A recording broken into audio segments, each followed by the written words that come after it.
Good morning, everyone. Welcome back to Monday on the Preport. Welcome to the week. Got some stuff to discuss. First of all, the plan for the day. Now, normally Mondays are fantastic. That's going to have to wait because we woke up and we discovered that it was a big news Monday. And so Jared Jackson is going to be joining me a little bit later on the full show. Look forward to that coming up in just 28 minutes. But for those of you here now, we do have stuff to talk about, including our lead story, which is Lauren Boebert, who wants to stick it to the libs a little bit and have a little fun without realizing how horrendous that makes her look, and then she will immediately backpedal. We're going to get to that in just a few minutes. But first, I want to just touch base. We decided we're not going to do this just yet on the full show again, but we wanted to just touch base with the Republican primary. It is just not going well for Ron DeSantis. 54-17. This is like he's been either at there or slightly above for a couple of months now. This is the best that he can do in this period of the race, this pre-primary and also, importantly, pre-debate period of the race. Just like going out and doing his culture war stuff or whatever, hoping that, well, that's awesome, Mark. Congrats for 2 years. Thank you for being with us that long. Or just hoping that the indictments are going to hurt Trump. Those were interesting hypotheses. They didn't work.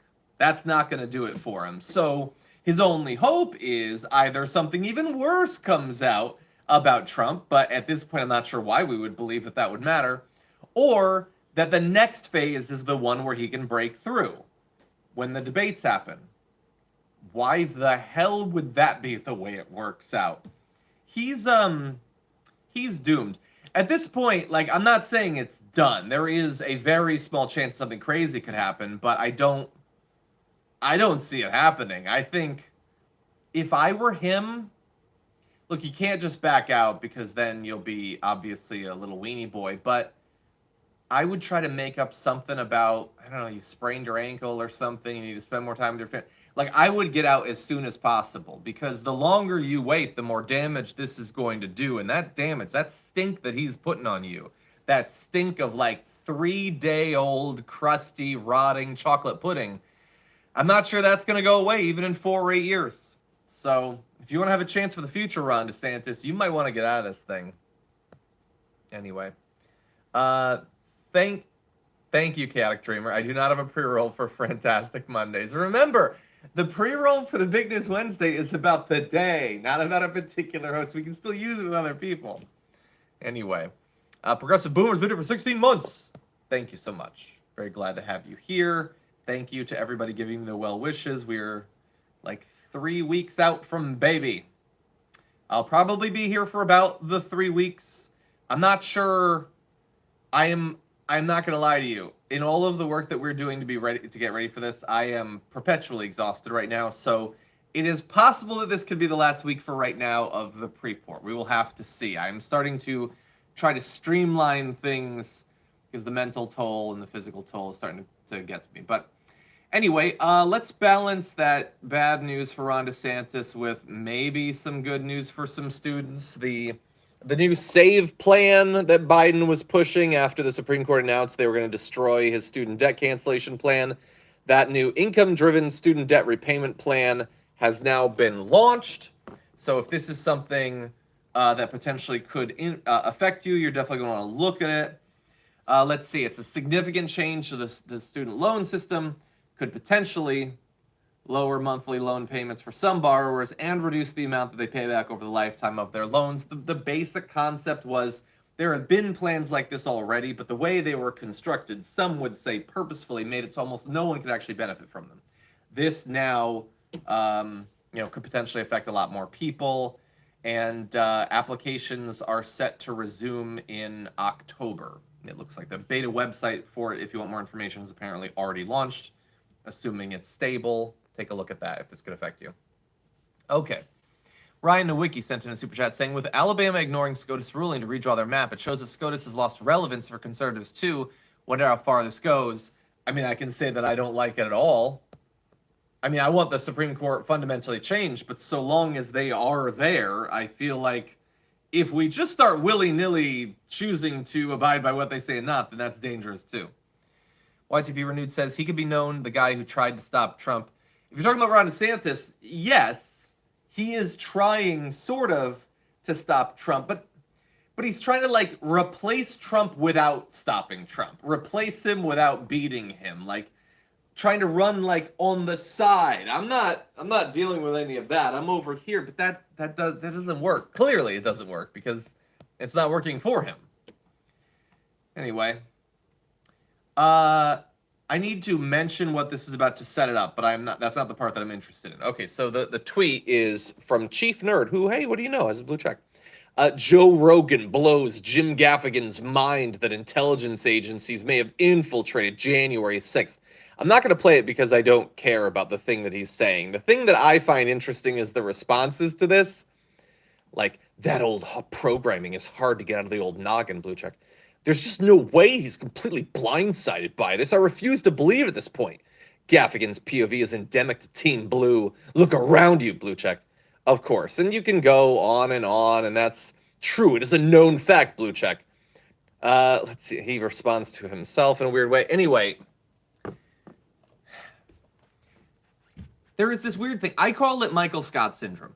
So you remember in Dinner Party when Michael Scott was talking about how Jim was laughing, and they panned to Jim, and Jim is not laughing. It's this weird thing where you want so badly to believe something that you cannot perceive reality anymore. You know, I mentioned it last week in regard to the people who are like, look at them crying after 2016 election. We're not crying. I don't know, like literally, how are you looking at a face and not able to tell what emotions are being experienced by it? But anyway, but you have it right there too. Jim Gaffigan is not mind blown. Wait, you mean the intelligence? What? That's not what's happening. He's heard conspiratorial morons say that before. Everyone has. What the fuck are you? He probably feels incredibly awkward because he's sitting across the table from someone who he knows is super influential and is just repeating talking points he heard 6 months ago from Tucker Carlson. But they're all sure, oh my God, his world is, the foundations of it are being riven before our very eyes. No, it's like, Jesus fucking Christ. Yeah, every single one of those people was just fooled by the FBI to go in there. Oh, but they were also Antifa planted there to go in there. At the same time, they were conservatives who were tricked, so we don't have to care. Again, the whole like personal accountability, pull yourself up by the bootstraps. No. If you do something that's inconvenient to us, then it doesn't count anymore. You're bamboozled by the FBI. Oh, and they were also Antifa plants at the same time. They were just Antifa. No true Scotsman would ever do this. Oh, but also they were tricked. It's just, they're like, how do they believe this shit? Anyway. How much time do we have? We have a couple minutes. We still have to get dressed and everything. Okay, let's jump to Marge is liking today's pre-poll. Oh, I bet she's enjoying. Congresswoman, good morning. Thank you for joining us. You're going to hate this, by the way. Virginia radio presenter was fired after he branded a female sports reporter, who you can see right here, Charlotte McBride. He called her Barbie girl, cheerleader, chick, a bunch of stuff. Well, I guess for context, this is him. You'll be shocked to find out. He was let go because I believe it was one of the teams that she reported on said that they were no longer going to allow, it was the Commanders were no longer going to allow iHeartMedia access so long as he worked for them, which I guess in some form he did. So they let him go. The Charlotte McBride put out a statement saying that she appreciated all the support and everything. Here's the thing, like,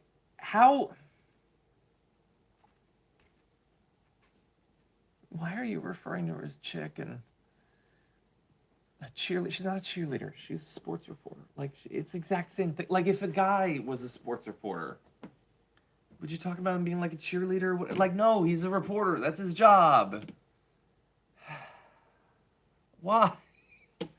Anyway, I'm sure that he's devastated, and I'm sure right-wingers would be like, how dare you expect that we would treat our colleagues with respect? But let's try to keep up, you know. Like, I'm sure in 10 years when I'm 70, things will have changed. But I would like to think that I'll be paying attention and I will try to evolve as society does. I don't think that's that much to ask.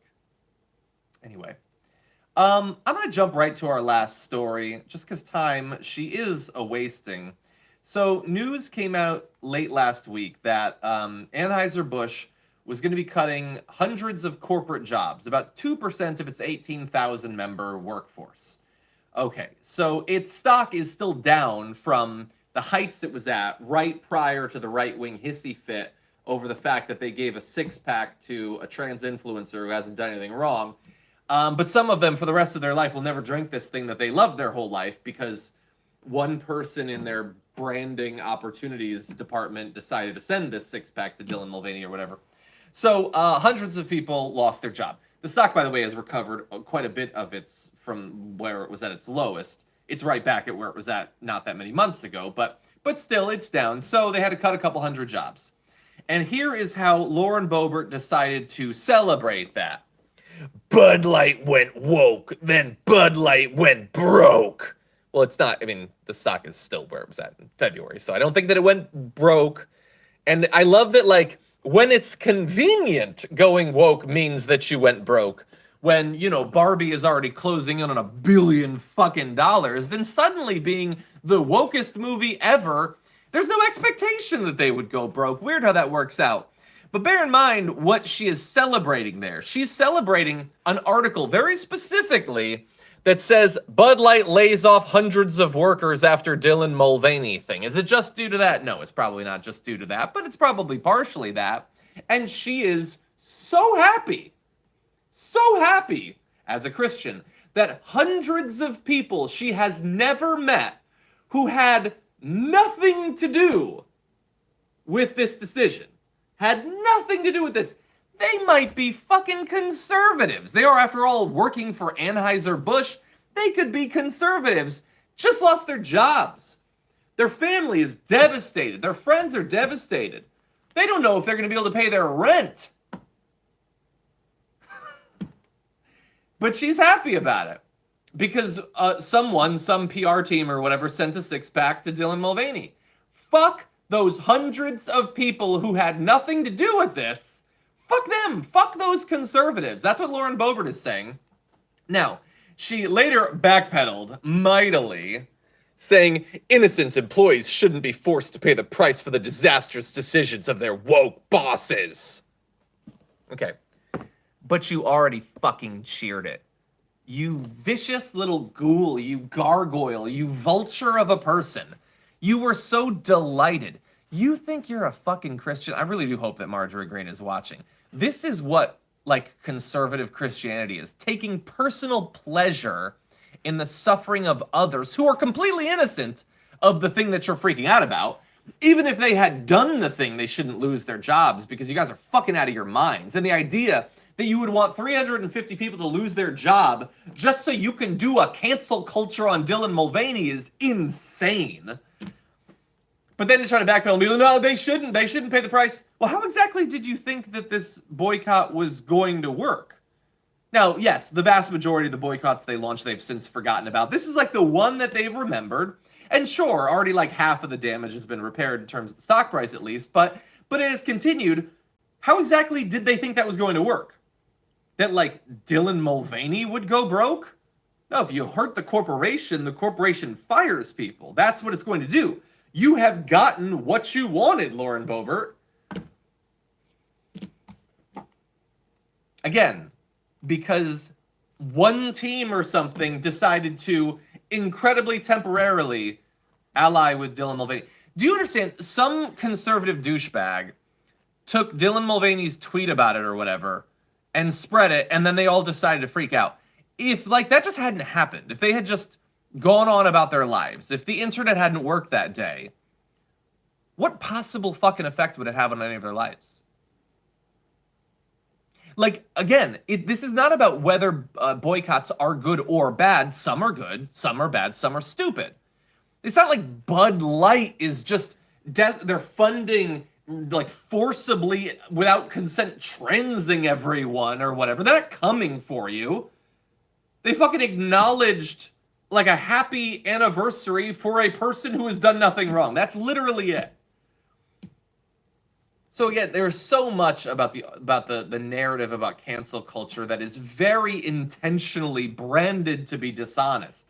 But this is one of the most amazing moments of it. And Lauren Boebert, of course, is an absolute moron. So she's going to fall head first, trying to score some points over this. She was so happy to tweet out that these people had lost their jobs, and then realized, oh wait, we're supposed to pretend that we give a shit about workers. We occasionally say something about like the silenced masses and all that. We're supposed to be populist. But I was having fun doing a cancel culture. Pathetic. Anyway, we got way more to talk about where that came from. Jared Jackson's going to join me. We've got a MAGA Republican calling for all of the libs to be killed. Just all of them. No pushback whatsoever. And a whole lot more besides. We've got bears who might not be bears. Dogs who might not be dogs. Robots coming for your food. We got a lot coming up, so I hope to see you then.